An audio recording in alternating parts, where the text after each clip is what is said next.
দেশের দায়িত্বে যারা আছেন কারো উপরে ভয় না পেয়ে রিস্কের মালিক আল্লাহকে মনে করে সঠিক পথে কোরআনের দিকে ফিরে আসা দরকার।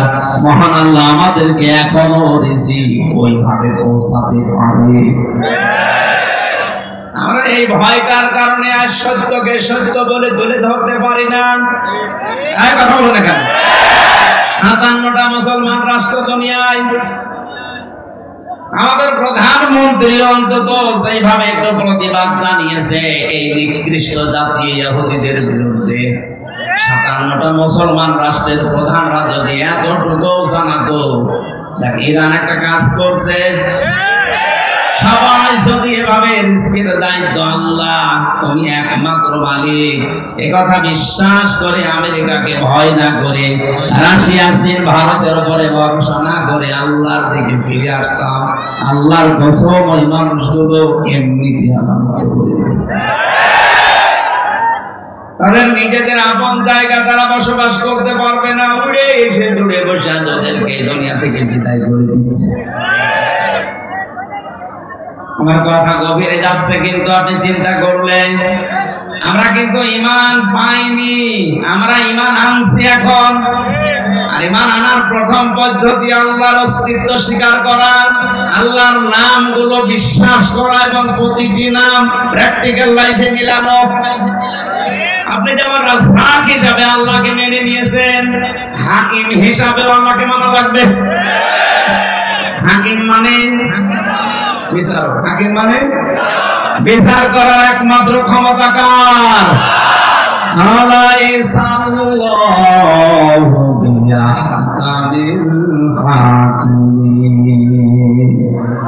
আল্লাহ পাক বলেন আমি কি সর্বশ্রেষ্ঠ বিচারক না?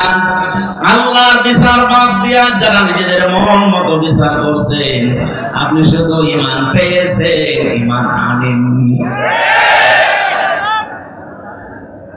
আমার মনে হয় কথার অর্থ আপনি না বুঝে আন্দাজে চিল্লালেন।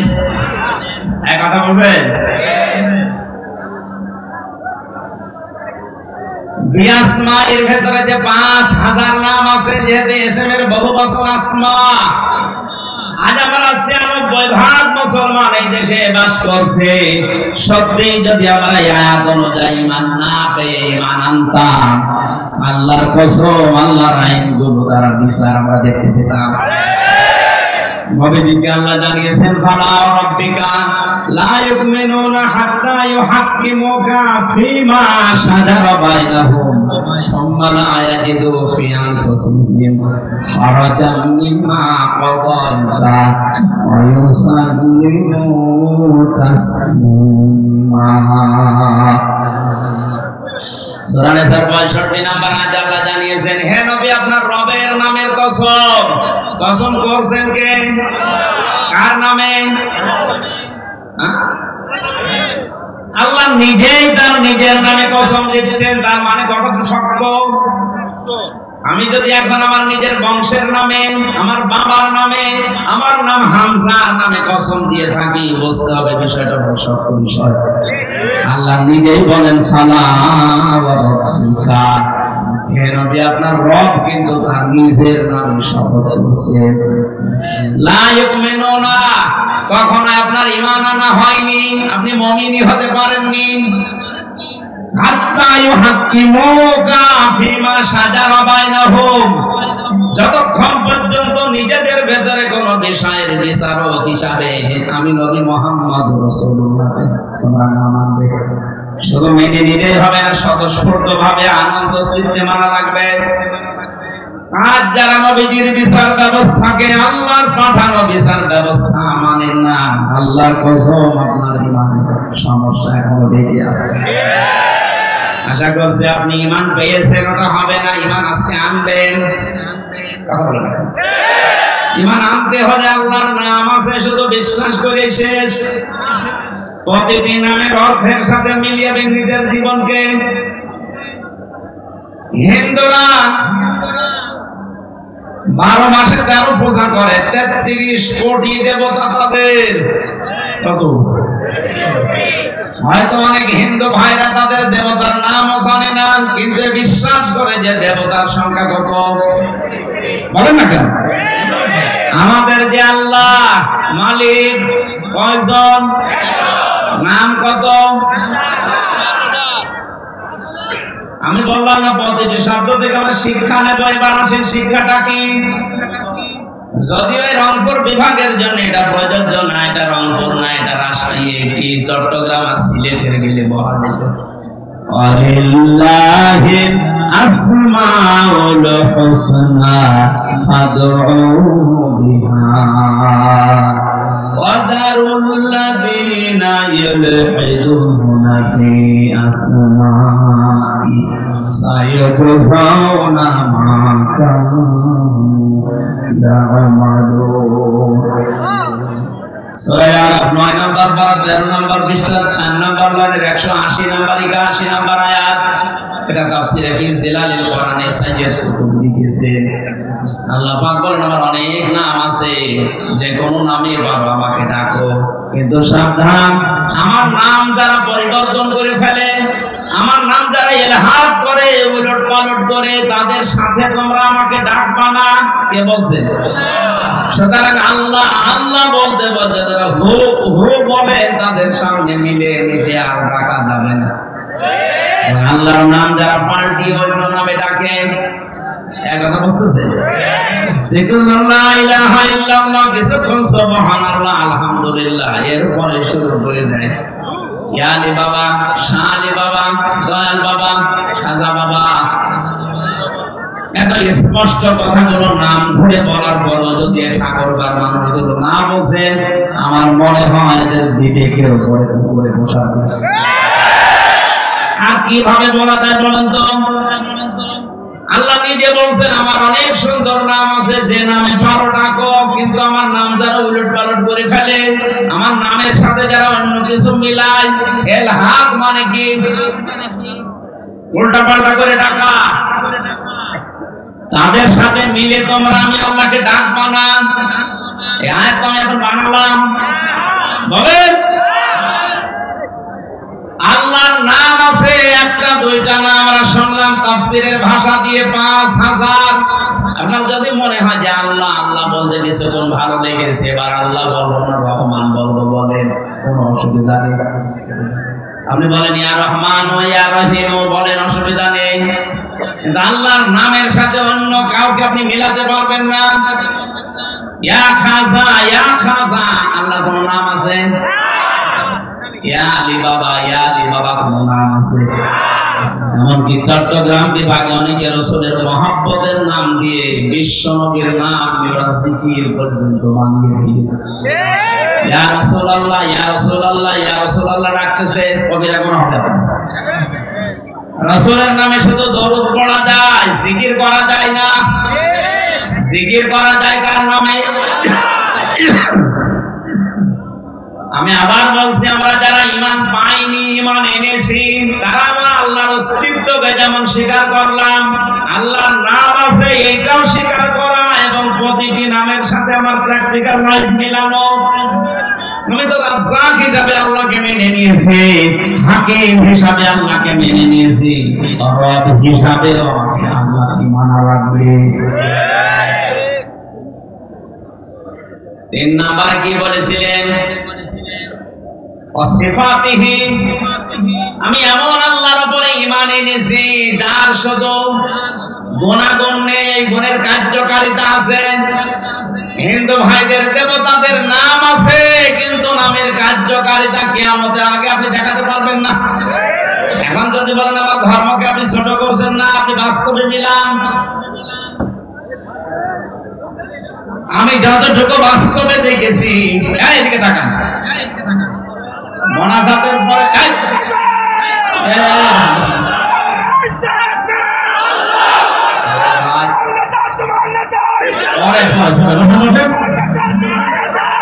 বসিয়ে দিতে পারেন না, পরে পরে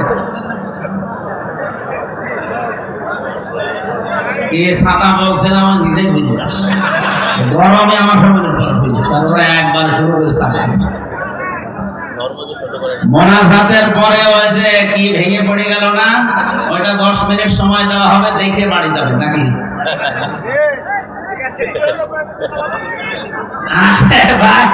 একটা বাঁশ ভেঙে পড়ে যাচ্ছে, এটা দেখার জন্য যদি আপনি কোরআনের আলোচনা বাদ দিয়ে ওইদিকে তাকাতে পারেন, আমার তো মনে হয় এখন যদি আমাদের পরিমণি হেঁটে যেত, আমাদের বাদ দিয়ে ওদিকে ছুটে চলে বুঝছি।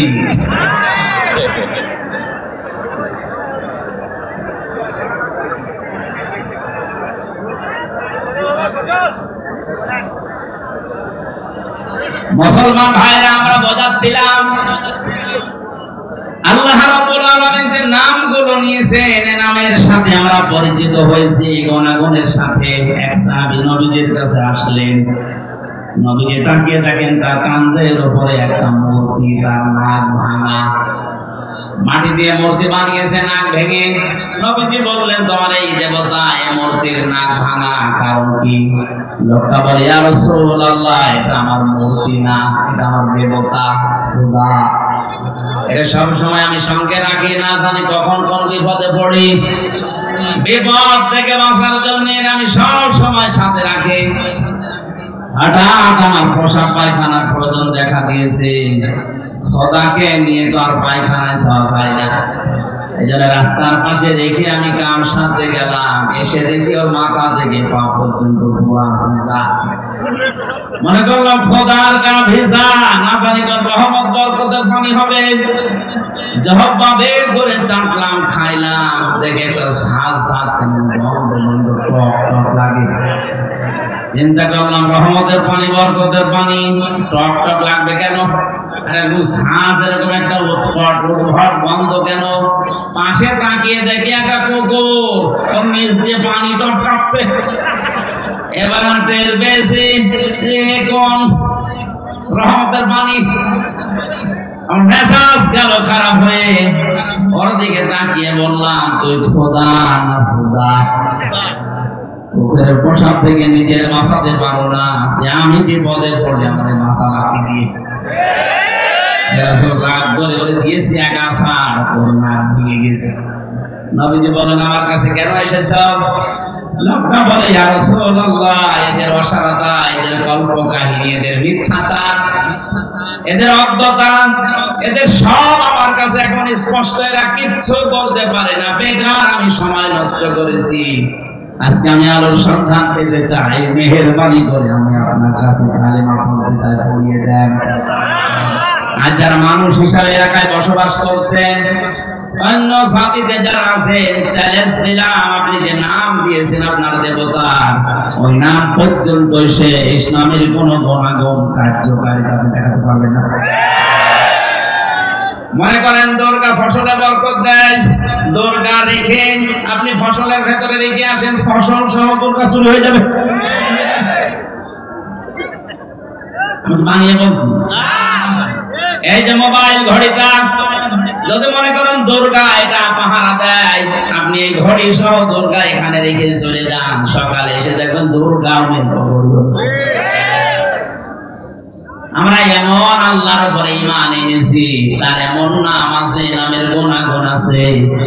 মহান আল্লাহর যতগুলো নাম আছে, শুধু নাম নিয়েই বসে নেই, প্রতিটি নামের গুণাগুণ এবং কার্যকারিতা আছে। আমাদের ঈমান অনুযায়ী হয়তো আমরা দেখতে পাই না, তাই বিশ্বনবী দেখতে পেয়েছিলেন। বদরের ময়দানে দুহাত উঁচু করেছিলেন এমন ভাবে, তার এই বদরের সাদা জায়গা পর্যন্ত দেখা যাচ্ছিল। বিশ্বনবী ওই দিন দোয়া করেছিলেন, হে রব, 313 জন নিয়ে এসেছিলাম, একটাও কেউ ধরতে পায় না, কোথায় তারা?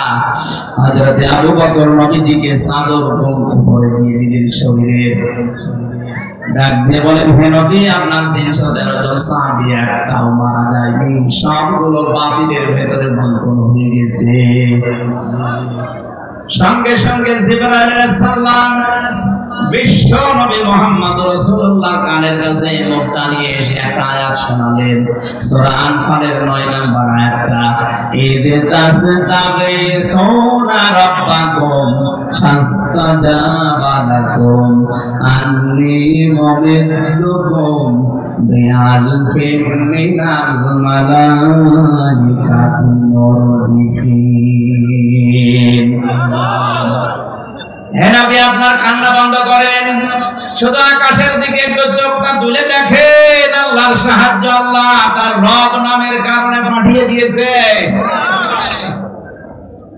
তিনি তাকালেন ওই দিকে, তাকানোর পরেই দেখলেন ফেরেশতারা নামতেছে, সকলের হাতে মোটা মোটা ডান্ডা, 22 সিরিয়াল মুরদিফিন, মানে একটার পরে একটা। নবী এবার মুস্কি হেসেছিলেন, আল্লাহ পাঠিয়েছ কত? আল্লাহ পাক বলেন 1000।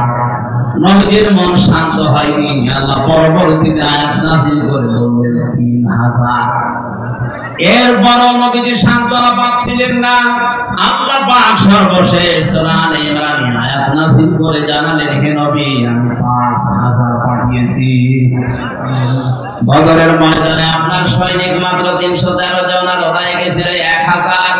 আপনাকে আমি 1000-ই দিয়েছিলাম, আপনার মনে আমি সুখ শান্তি এই জন্য সর্বশেষ আপনাকে 3 থেকে 5000 ফেরেশতা সব সজ্জিত অবস্থায় একটার পরে একটা আমি আল্লাহ নামিয়ে দিলাম। ফেরেশতা যে নাযিল হয়েছিল তার বাস্তব প্রমাণ নবীদের কাফের ছিল ওই সময় একটা চাচা হযরত আব্বাস।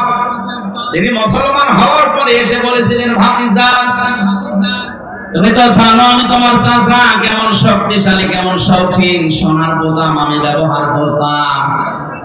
ময়দানে তোমার যে সৈনিক গুলো আমি তো সবগুলো চিনি।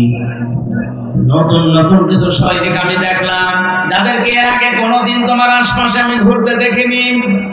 নবী মিসকি হাসলেন, ডাক দিয়ে বলে, চাচা কার কথা বলেন?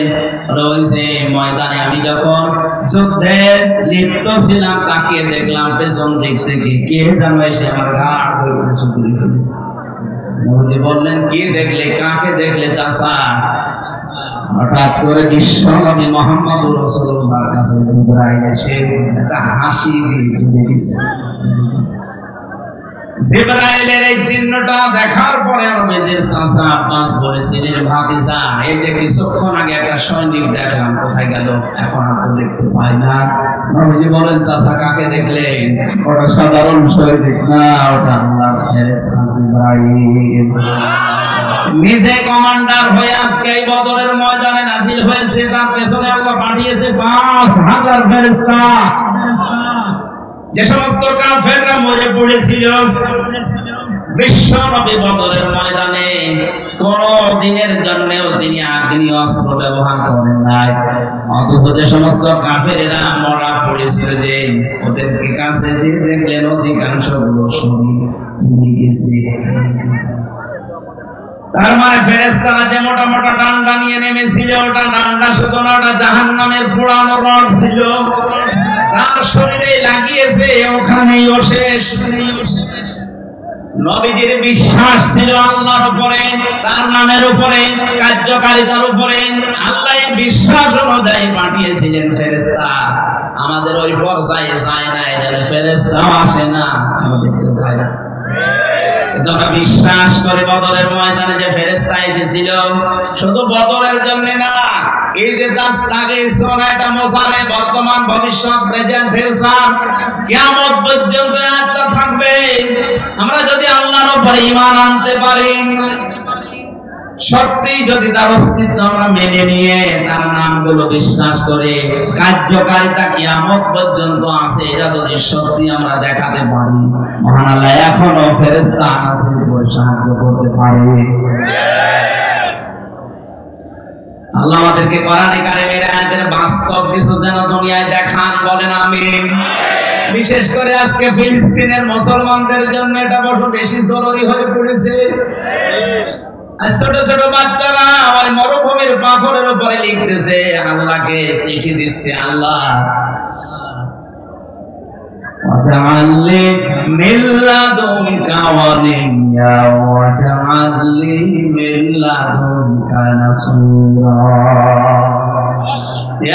আর পারা যায় না, সহ্যের বাইরে চলে গেছে। মা নেই, বাবা নেই, বড় ভাই নেই, বড় বোন নেই, সবাইকে মেরে ফেলেছে। আমি 2 বছর, 2.5 বছর, 3 বছরের বাচ্চা কি বুঝি? দুনিয়ায় কেউ যখন এগিয়ে আসে, আমি তোমার কাছে চিঠি লিখলাম, মহান আল্লাহ তোমার পক্ষ থেকে তুমি আমাদের জন্য সাহায্যকারী পাঠাও। এই জন্যই মনে হয় আল্লাহ ইরানের মনটা একটু নরম করে দিয়েছে।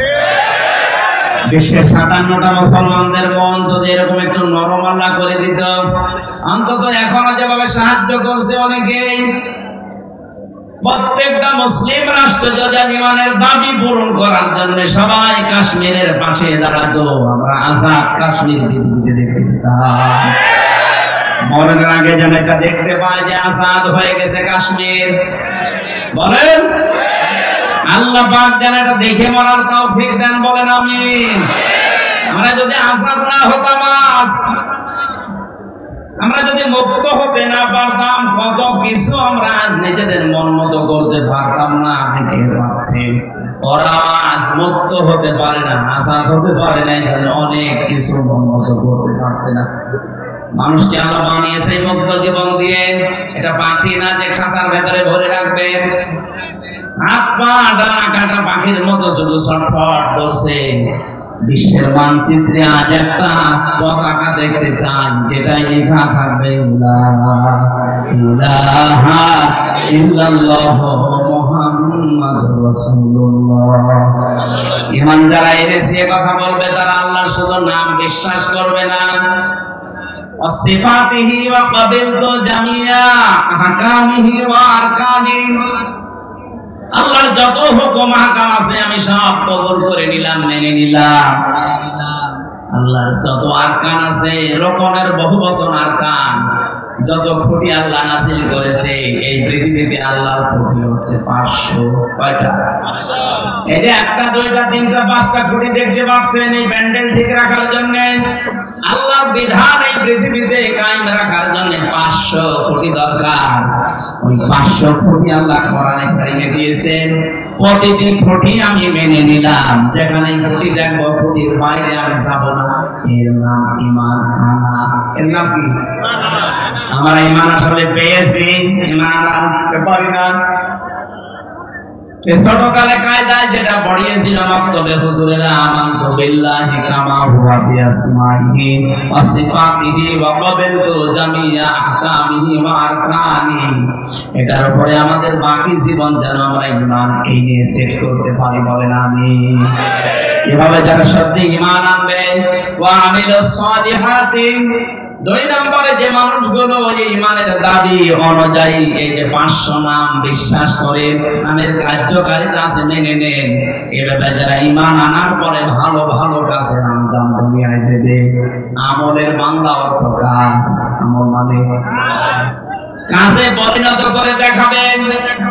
এখন সালিহাত বহু বচন আল্লাহ দিলেন, ভালো কাজ কোনটা? আমাদের এই বাংলাদেশ, ভারত, পাকিস্তান, এই সমস্ত দেশে আমরা অনেকেই মনে করি ভালো কাজ মানে শুধু নামাজ পড়া, রোজা রাখা। ভালো কাজ মানে জিকির করা না। পৃথিবীর সব চাইতে ভালো কাজ হচ্ছে এই পৃথিবীর ময়দানে আল্লাহর বিধানকে ইজহার করা, প্রকাশ করা, বিজয়ী করার জন্য চেষ্টা করা। দিন কায়েম করো, ওয়ালা তাতাফাররাকু ফি, এই বিষয়ে কোনো ফতোয়াবাজি করবা না। সুতরাং বাংলাদেশে যারা দিন কায়েমের জন্য চেষ্টা সাধনা করে, এর বিরুদ্ধে যারা ফতোয়াবাজি করে, বুঝবেন এগুলো প্রকাশ্য দুশমন। ওদের সুব্বা যত বড় থাক, ওদের দরবারে যতই মানুষ হোক, ওদের ঘন্টা যত বড় হোক, দিন কায়েমের বিরোধিতা যারাই করবে ওরা আল্লাহর শত্রু, রাসূলের শত্রু, আমাদের শত্রু। কারণ পৃথিবীর যত নবীর শরীয়ত দেখবেন, হয়তো কম বেশি কিছু পাবেন। এক নবীর শরীয়তে যেটা ফরজ ছিল, আর এক নবীর শরীয়তে সেটা নিষেধ ছিল। কথা বলে না কেন? কিন্তু দিন কায়েম করো এই শব্দটা পৃথিবীর যত নবী আল্লাহ পাঠিয়েছেন, প্রত্যেকটা নবীকে বলেছেন এটা ফরজ। ওয়ালা তাতাফাররাকু ফি, এই বিষয়ে কোনো ফতোয়াবাজি চলবে না। আর বাংলাদেশে অনেক আলেম নামে জালেম, যত ফতোয়া সব দ্বীনের বোঝা, ইসলামী আন্দোলনের বিরুদ্ধে ফতোয়া দেন, ইমানি চলে গেছে। আর ওরাই বলে যে ইসলামী আন্দোলন দুনিয়া যারা করে তাদের নাকি আকীদা ঠিক নেই, ওদের ওয়াজ শোনা যাবে না। কাঠকানির ফেসাদ শয়তান। সূরা সূরা 13 নম্বর আয়াতে আল্লাহ দলিল দিয়েছেন 4 জন নবীর নাম দিয়ে। কয়জন? হযরত ঈসা নবী, হযরত মুসা নবী, হযরত ইব্রাহিম নবী, হযরত নূহ নবী, এত বড় পাওয়ারফুল চারজন নবীকে ডাক দেওয়ার পরে নবীকে বললেন, হে নবী, আপনাকে আমি ওহী করলাম আন আকিমুদ্দিন, আপনি আরজাই করেন দুনিয়াতে দিন কায়েম করবেন।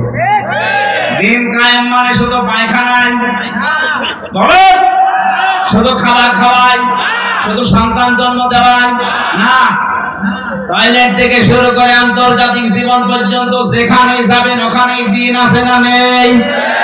টয়লেটে গেলে দিন আছে, এটা আপনি মেনে নিলেন যে বাম পা দিয়ে প্রবেশ করা, দোয়া পড়া, কিছুক্ষণ বসে থাকা, এরপরে গামটা জিনিস বের করে বের হওয়ার সময় ডান পা দিয়ে বের হয়ে দোয়া পড়া হয়ে গেল। মানে আবার কি আছে ওখানে যে খাবার খাবে, আপনি তাই এইটাই করেন টয়লেটে, বাম পা দিয়ে বলেন আল্লাহুম্মা ইন্নী আউযু বিকা মিনাল খুবুসি ওয়াল খাবাইস, এরপরে আর কিছু পড়েন না, বসে থাকেন। কিছুক্ষণ পরে যখন বেরিয়ে আসেন ডান পা দিয়ে কি বলেন আপনি? গফরানাকা, হে আল্লাহ আমি ক্ষমা চাই তোমার কাছে, এতক্ষণ তো তোমার জিকির আজকার করতে পারিনি 10-15 মিনিট, এজন্য আমি মাফ চাই। আলহামদুলিল্লাহিল্লাযী আযহাবা আন্নিল আযা ওয়া রাফানি, প্রশংসা সবাই আল্লাহর জন্য, যিনি আমার পেট থেকে গন্ধ জিনিসগুলো বের করে দিলেন, আমাকে স্বস্তি দিলেন, শান্তি দিলেন, নিরাপত্তা দিলেন। বলেন সুবহানাল্লাহ। টয়লেটে যাওয়া, আসা, বসে থাকা, এই কথাগুলো দিন অনুযায়ী হয়েছে না হয়নি? বলেন। এইটা শুনে তো অনেকে বাহবা দিচ্ছে, হুজুর বলেন, আরো বলেন, দরকার 10 মিনিট বলেন। আর ভাই টয়লেটের এই 15 মিনিট যদি দিন হয়, মুহাম্মদুর রাসূলুল্লাহ 10 বছর কোরআন দিয়ে রাষ্ট্র চালিয়েছিলেন, ওইটা কি? ওইটা আপনার কাছে রাজনীতি মনে হয়? ওইটা দিন না? এই যে বোঝার পরও না বোঝার ভান করে থাকেন, আপনি মানুষ কি মনে না? এত সহজ ভাবে বুঝলেন যে দিন পায়খানায় 10-15 মিনিট এটা দিন হয়ে গেল, বিয়ে শাদী করার সময় দিন হয়ে গেল, সন্তান জন্ম দেওয়ার সময় দিন হয়ে গেল, আর 10টা বছর নবীজি সালাম দিয়ে পরিবার সমাজ রাষ্ট্র চালালেন, এইটা আপনার কাছে রাজনীতি মনে হচ্ছে? এই জন্য দিন কায়েম করা এটা নফল না, সুন্নাত না, ওয়াজিব না, এটা ফরজ, প্রত্যেকের জন্য ফরজ আইন। এটা যে যেখানে আছে ওখান থেকে ওর টার্গেট থাকা লাগবে, আল্লাহর এই জমিনে কি করে আল্লাহর বিধান কায়েম হবে।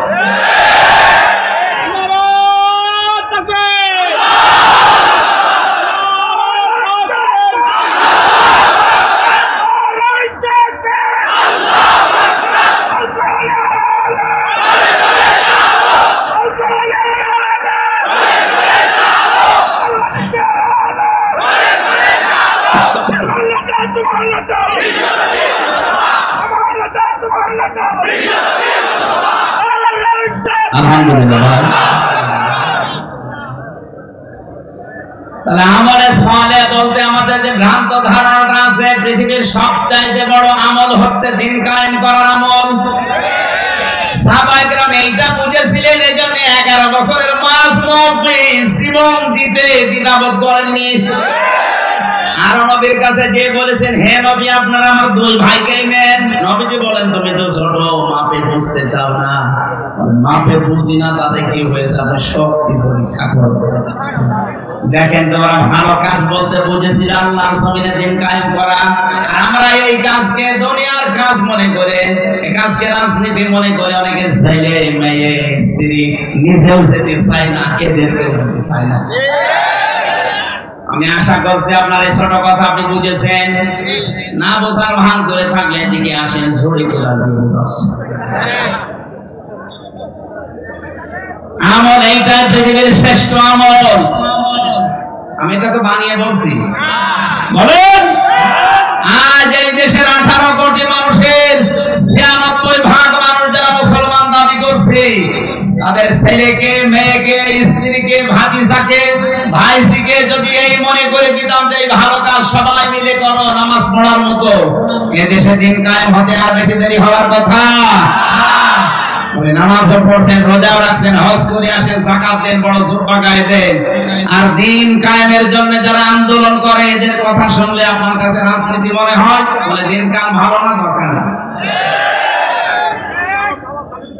আমি তো 6 হাত হচ্ছে না আপনার ইমান অনুযায়ী, এজন্য ভালো কাজ এখান থেকে শুরু করা দরকার। আজকে দিনের বেলায় মাহফিল ছিল দিনাজপুরের কাহারো, ওখানে